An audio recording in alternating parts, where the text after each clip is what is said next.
বাবার মৃত্যুই রিঙ্কু সিংকে করেছে আরও পরিণত। সদ্য শেষ হওয়া টি-20 বিশ্বকাপের মাঝপথেই বাবাকে হারান ভারতের হার্ড হিটার রিঙ্কু সিং। বাবাকে উপহার দিতে চেয়েছিলেন টি-20 বিশ্বকাপ ট্রফি, কিন্তু সেই সৌভাগ্য আর হয়নি রিঙ্কুর।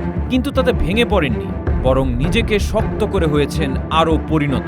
টি-20 বিশ্বকাপে মারকাটারি ব্যাটিং করে শুধু ভারতকেই বিশ্বকাপ জেতাননি, পাশাপাশি চলমান আইপিএলে ব্যর্থ হওয়া কলকাতা নাইট রাইডার্সের ওয়ান ম্যান আর্মি এই রিঙ্কু সিং। যদি তোর ডাক শুনে কেউ না আসে তবে একলা চলো রে। রিঙ্কু সিং কাল একাই চলেছেন, সেই সাথে ব্যর্থ হওয়া কেকেআরের ড্রাইভিং সিটে বসে দলকে উপহার দিয়েছেন আরেকটি জয়। টিপিক্যাল ফিনিশারের কাজটা করেছেন নিজ কারিশমায় একা হাতে। কি করেননি রিঙ্কু সিং লখনৌর বিপক্ষে? 5 ছক্কায় করলেন 83 রান।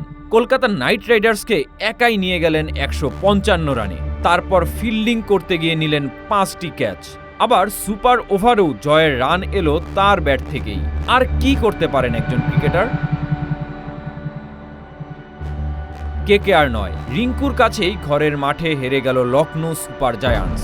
পরপর 5 ম্যাচ হারল তারা। ঘরের মাঠে টানা 4 ম্যাচে হার ঋষভ পন্থদের।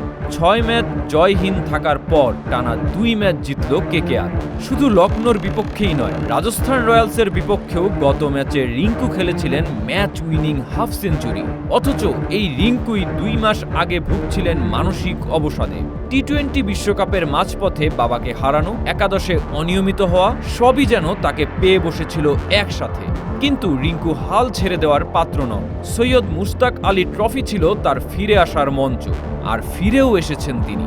যেই বাবার স্বপ্ন ছিল ছেলে একদিন নামকরা ক্রিকেটার হবেন, সেই ছেলের কি ভেঙে পড়লে হবে? না, ভেঙে পড়েননি রিঙ্কু, উঠে দাঁড়িয়েছেন। আর শুধু উঠেই দাঁড়াননি, হয়েছেন নায়কও। রিঙ্কু প্রমাণ করলেন এভাবেও ফিরে আসা যায়।